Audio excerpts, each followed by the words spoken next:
الكثير من الأبطال ضحوا من أجل الوطن والعالم، ولكن السؤال كيفاه كانوا عايشين في وسط الجبال، والأهم كيفاه كانوا يتعاملوا مع الجرحى منهم. راح نخلي الفيديو يجاوبكم على كل هذه الأسئلة.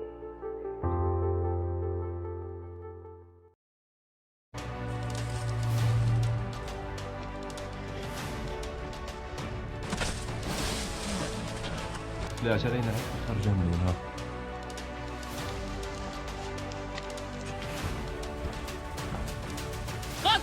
قادر عملية البحث عن غار الضع ميزات متواصلة ويسعفوا فيها المجاهدين. يا ذيب يا صبع. صباح الخير ليكيب، ان شاء الله تكونوا كامل بيان. رجعنا لي فلوغ، رجعنا للتحويسات تاعنا. هذه مده طويله ما عيشناكمش معنا مغامره من المغامرات تاعنا وتحويسه من التحويسات تاعنا. بون اليوم ما بعدناش بزاف، رانا جيست في عين مليله وراح نروحوا القمه تاع جبل نيفنسر. جبل نيفنسر هذا مشهور لهنا في السيكتار تاعنا، وفيه بزاف كهوف وفيه بزاف قصايص وحكايات. معنا قهوه كالعاده الشيخ بابا، ياسر وإيفار بلا ما نعرفوه راكم تعرفوه كامل.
كما قلت لكم الجبل هذا يمتاز بالغيران والكهوف تاعو. هذا غار واحد اخر ما على باليش اسمه، ما عندي حتى انفورماسيون عليه. مي كيما راكم تشوفوا هاوليك عنده دخله من وعنده الثقبه هذيك تطلع الكوطي الاخر.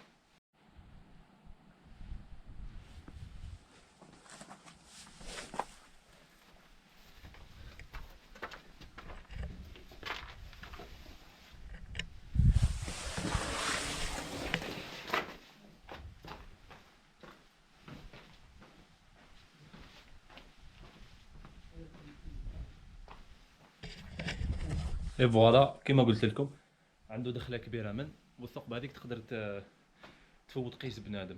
ثم زوز من ايفار يدخلوا نورمال. ربعة ماشي زوج. الخاوه اونفا لحقنا الوقت الغدا، دوكا راح نشوفوا ايفار واش جبنا طرا الغدا. واش جبنا ايفار اخويا؟ جبت كل واحد ياكل خبزه مدوره اروح وحبه الطماطم غادي نقسموها في ثلاثه، كل واحد عظمه. مستخربيات يعني. عظمه ليا. واش بيك؟ عظمه ليك احسن. هكا بابا يعطونا ياهورتين ويزيدونا بيضة ويعطونا خبز ويقولوا لنا روحوا للدار.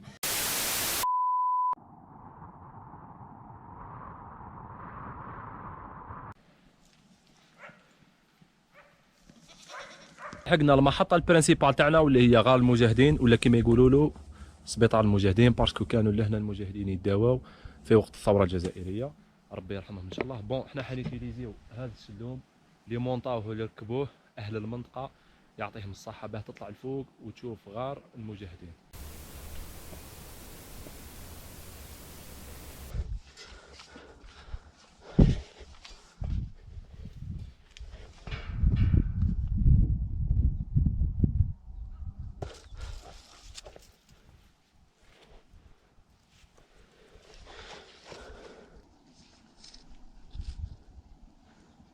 الصعود والوصول لسبيطار المجاهدين ما كانش سهل، وبالنسبه لوقت الثوره كان اصعب باسكو كانوا يستخدموا الحبال باه يطلعوا الجرحى ويسعفوهم.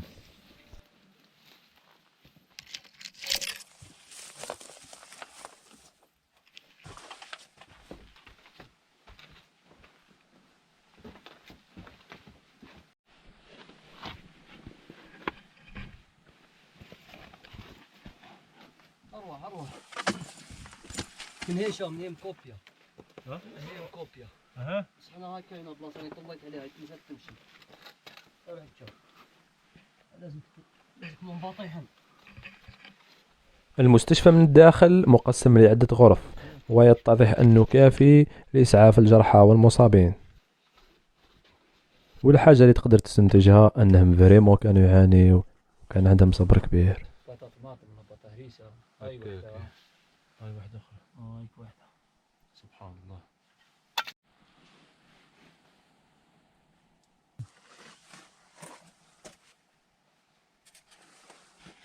أخويا ما دراك كنا عايشين هنا ولا تحيرة. هاو ليكم الخفاش العجيب او راقد في حالة سوبات.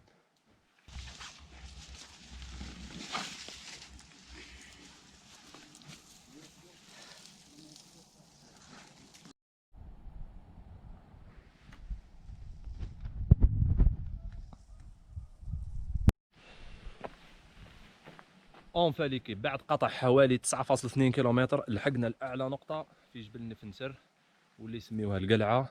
دوكا حنحطوا لي طون تاعنا، حنخيروا بلاصة وين نكومبيو نسطاليو ونتعشاو ومن بعد يرحمها ربي. الوغ لقيناها ناشفة فيها شوية كونتيتي صغيرة تاع ما، مي بون فيها بلاصة السورس.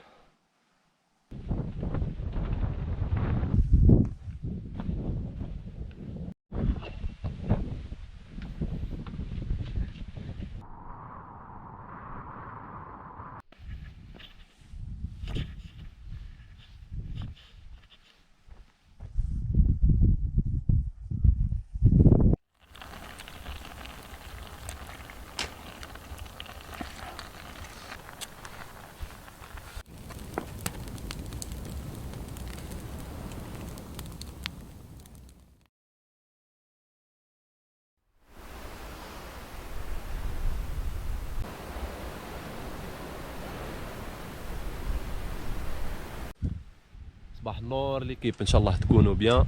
ما عندناش بزاف ملي نوضنا، فوتنا ليله شويه بارده مع الصوت تاع الريح، مالغري خيرنا بلاصه مليحه وين انستالينا لي طون تاعنا، بريبارينا الفطور تاعنا، تقهوينا، ودوكا حنهبطوا لوندروا تاعنا الاخر اللي هو غار ضبع. فوالا غار ضبع او جاي لهنا في الكوتي الاخر تاع السلسله الجبليه اللي رانا فيها. الوغ المغامره تاعنا مازالت ما خلصتش، كملوا معنا.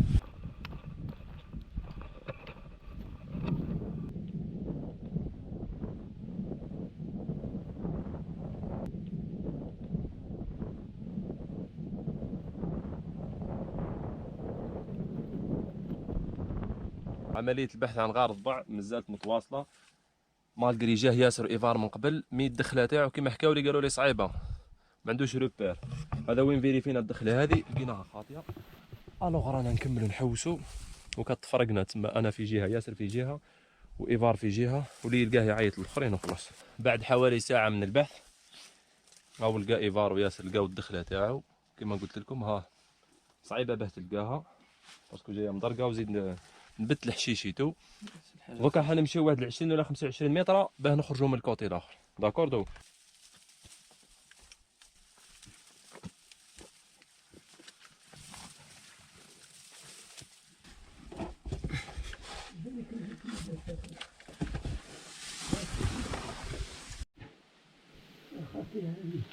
هاي الدخله ها هذيك مع وين تدي الحقوني ها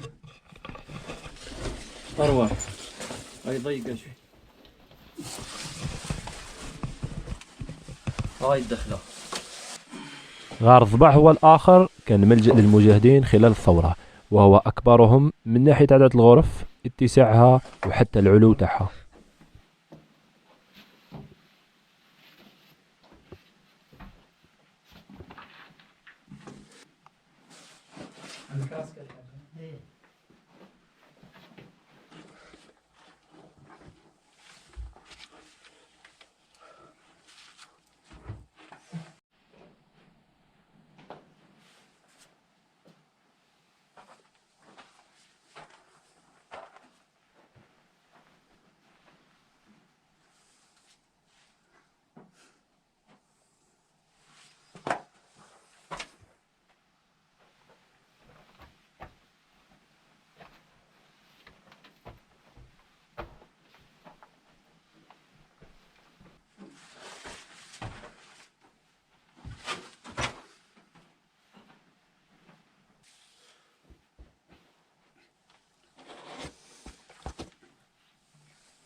هوب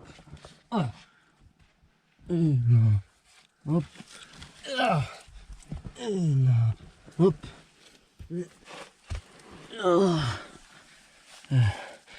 هاني في نسر الجزء الثاني.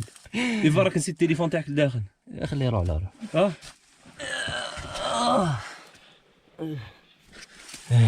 واش تقول لهم اخويا في لافان تاع الفيديو هذا؟